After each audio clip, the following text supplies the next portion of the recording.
Hello, learners. Welcome to the channel Be a Learner. Let us start with the part 3. I hope you have watched History Part 1 and Part 2. Let us continue with the Part 3. The 19th century. It started from 1815 till 1914. Let us see what all changes took place, what happened in the 19th century, how it started, how it began, and how it ended. The world changed profoundly in the 19th century. Lot of things were invented, lot of things were established, many things were came. Economic, political, social, cultural, and technological factors interacted in complex ways. This all things came together and they interacted with each other to transform the society. Before 19th century, people were illiterate, they were living anyhow, they were only focusing on agriculture, fishing, that's it. But once the manufacturing unit was established, the self business, the self employment was established, people started development. And that's why the economic, political, social, cultural, and technological factors they interacted with each other to transform the society and to reshape the external relations. Economists identify three different types of movement or flows within international economic exchange. Economist, the one who studies or gives information about the economy. So, what were the three movements? Let us see. The first one was flow of trade. Flow of trade should go on. When the 19th century began, first thing was focus that the trade must go on. Whether it is a barter system or exchanging the things, but the flow of trade must go on. The first is the flow of trade, which in the 19th century referred largely to the trade in goods, example cloth or wheat. The second thing was flow of labor. Now trade was going on, people were focusing on that. The second thing was focusing on labor. As I told you earlier, people were just focusing on farming and fishing. When the 19th century started, people first focused on self employment. Now, when there is self employment, we are starting any business, in industry, we need laborers. So, second thing was in the focus, that is flow of labor. The migration of people in search of employment. People were migrating from one place to another in search of the work where they were getting good pay, good compensation, a place to stay, good food. They were just going there and staying either alone or with the family, how it was convenient. This was the second movement. The third is the movement of capital for the short term or the long term investments over long distance. What is the term capital? A money or a large fund which is collected to start some business. So this was the third movement, either for short term or for long term. But this movement was started. People were starting their self-employment business. They were focusing to grow, to develop, to start something their own. They were coming in groups and they were thinking to start some industry, company, small scale industry or large scale industry, and they were collecting the capital. So this were the three movement. The first movement was flow of trade. Second movement was the flow of labor. And the third movement was movement of capital, either for short term or long term. All three flows were closely interwoven and affected people's life more deeply now than ever before. This all three flows were very, very important, and they were interlinked with each other, and they affected people's life. Now, how they affected people's life? See, where there is trade, the material is not going to go automatically. We need to travel some place and deliver that material. In the same way, when we are importing some material, it is coming either from the transport or the person is bringing to us. So, lot of labor requirement is there, and that's why people's life was changed. It was changed more deeply than ever before. The interconnections could sometimes be broken. For example, labor migration was often more restricted than goods or capital flows. Yet it helps us understand the 19th century world economy better if we look at the three flows together. If you will closely study about this three flow in detail, you will get to know what is migration, what kind of problems did the labor faced. They have to leave their family and come and migrate at different places. Hardly sometimes it was possible, or at a time 20 people were living in one small room of 10 by 10. They have taken lot of efforts to build the society, to build our country, specifically laborers. Here they have only given in one paragraph, but this is very vast topic. The 19th century.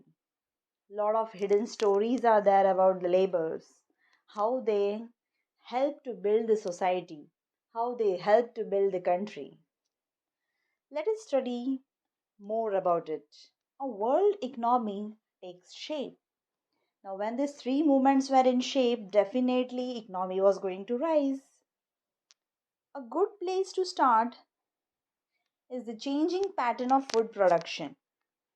Earlier, farmers were just focusing on only one crop in which they were getting good profit. Slowly, the food production pattern was changed so that the land can remain fertile and even they can earn more profits. And consumption in industrial Europe. Traditionally, countries like to be self-sufficient in food.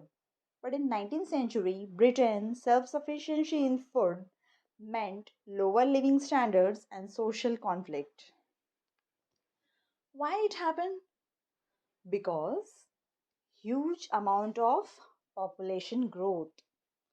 Population growth from the late 18th century was increasing day by day, and the demand for food grains was also increasing. More the population, more the demand. As urban centers expanded, new industry grew, and the demand for agricultural products went up continuously, pushing up food grains prices under the pressure from landed groups.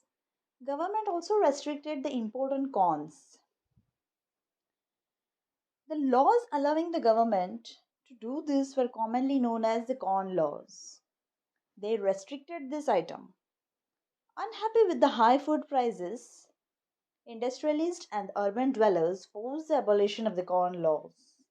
They were very unhappy because the food prices were going very high. The industrialists and the urban dwellers forced the abolition of the corn laws. And when the corn laws were scrapped, food could be imported into the Britain more cheaply, and then the people were happy. British agriculture was unable to compete with the imports. Vast areas of land were left uncultivated because of the shortage of labor, and thousands of men and women were thrown out of the work. They flocked to the cities or migrated overseas. Now, labor, they are not going to stop at one place. Once they are removed, they go in search of another work because Their life is dependent daily on the work. They get their money on daily basis. This was about the beginning of the world economy. It was taking shape slowly, slowly.